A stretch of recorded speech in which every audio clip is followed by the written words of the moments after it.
Fanta merupakan salah satu minuman soda yang banyak digemari oleh seluruh masyarakat di dunia. Tentu saja, Fanta memiliki latar belakang yang menarik. Siapa sangka, ternyata Perang Dunia II merupakan latar belakang berdirinya perusahaan minuman soda ikonik dunia ini. Pada tahun 1933, bertepatan dengan naiknya Hitler sebagai pemimpin Jerman, muncul perusahaan besar masuk di Jerman. Coca-Cola, salah satu perusahaan Amerika klasik, telah masuk ke Jerman pada 1929, dibawa oleh Max Keith. Keith membangun sendiri seluruh infrastruktur perusahaan di Jerman. Ia membuka pabrik botol di Frankfurt dan gudang di Cologne. Keith dan pasukan marketingnya berjalan mengelilingi kota di Jerman untuk menyebarkan brosur dan memasang poster hingga seluruh masyarakat mengenal Coca-Cola. Dengan pemasaran yang masif, Keith berhasil mengubah tradisi Jerman yang selalu minum alkohol, beralih menjadi minum minuman bersoda. Keith membangun perusahaan dan mempekerjakan karyawannya di saat harga murah karena adanya Great Depression. Ketika Jerman mulai pulih pada awal 1930-an, Coca-Cola adalah produk pertama yang banyak dibeli orang ketika sudah mulai memiliki pendapatan. Teknologi yang berkembang saat itu juga membantu Keith dalam mengembangkan bisnisnya. Keith membutuhkan kulkas yang saat itu sudah menyebar di seluruh Amerika dan Jerman pada 1930-an untuk mendinginkan produknya. Adanya kulkas memberikan sensasi yang baru bagi masyarakat yang mencobanya. Keith menyembunyikan fakta bahwa Coca-Cola merupakan bisnis asal Amerika. Keith selalu mencantumkan anak perusahaan yang berada di Jerman di setiap materi pemasaran yang ia sebar. Keith juga selalu berhati-hati dalam menyembunyikan susunan manajerial Coca-Cola. Keith mengklaim bahwa Amerika bukanlah salah satu pemilik Coca-Cola, namun hanya pemberi pinjaman modal. Kesuksesan Keith yang fenomenal membuat supervisornya di Amerika memberikan kebebasan yang luar biasa.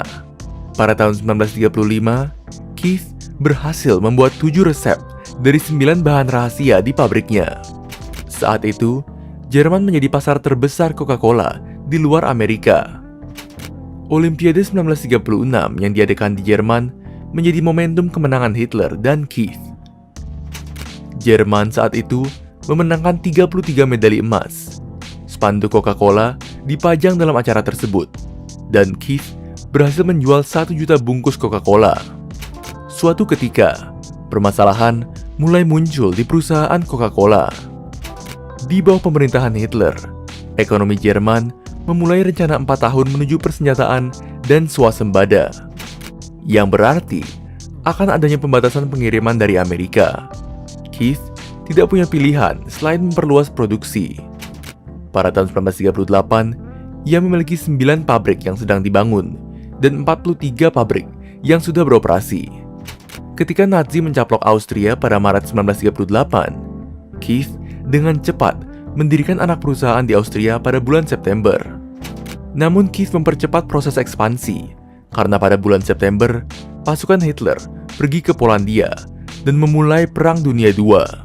Pengiriman Coca-Cola dari Amerika semakin dibatasi dan diberhentikan total ketika Amerika mulai masuk ke dalam perang pada tahun 1941. Sebagai direktur perusahaan Amerika, Keith takut akan dijebloskan ke penjara dan bisnisnya dinasionalisasi.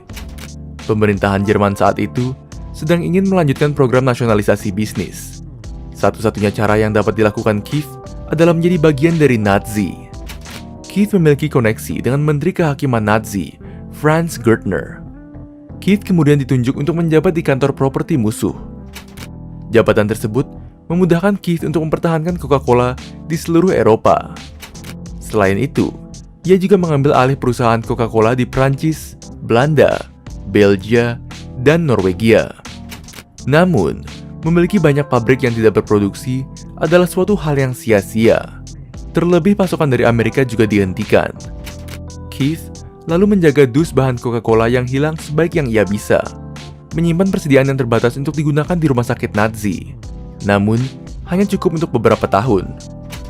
Keith harus memilih untuk menciptakan produk baru atau bangkrut. Keith meminta ahli kimianya untuk membuat resep dari makanan sisa, yang meliput serat apel yang tersisa dari sari apel, dan whey zat berair yang berasal dari susu yang dikentalkan untuk membuat keju.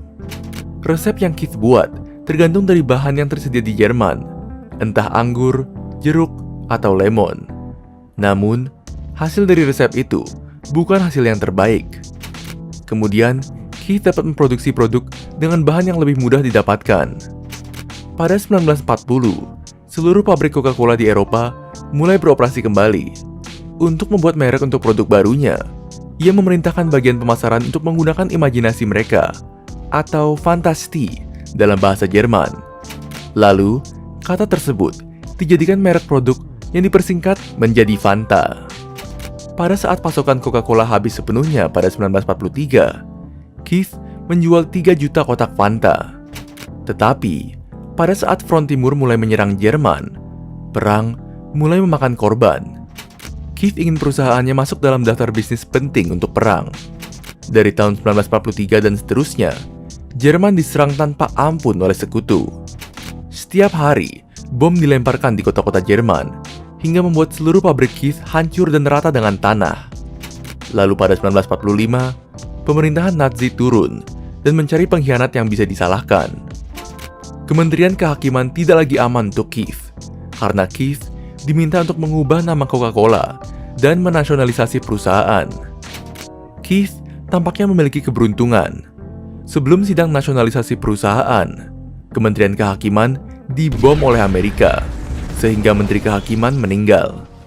Selama 3 bulan, Keith melakukan pengiriman Fanta hingga Amerika menemukannya di sebuah pabrik yang hancur pada Mei 1945. Telegraf pertamanya untuk markas Amerika adalah untuk mengkonfirmasi bahwa anak perusahaan Jerman masih hidup dan meminta bantuan Amerika. Namun Amerika sudah berada jauh di depan.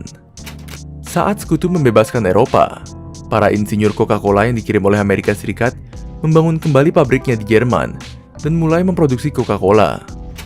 Di Amerika, Keith dipuji sebagai pahlawan karena Keith berhasil mempertahankan perusahaan dan tidak pernah masuk ke dalam rezim Nazi dan menjauhkan Coca-Cola dari paham fasisme.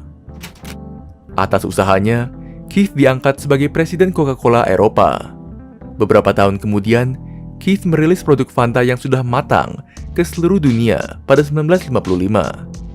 Sejak saat itu, Fanta menjadi minuman terlaris dari Coca-Cola. Itu semua terjadi berkat keberanian seorang laki-laki yang membuat soda di hadapan Nazi Jerman.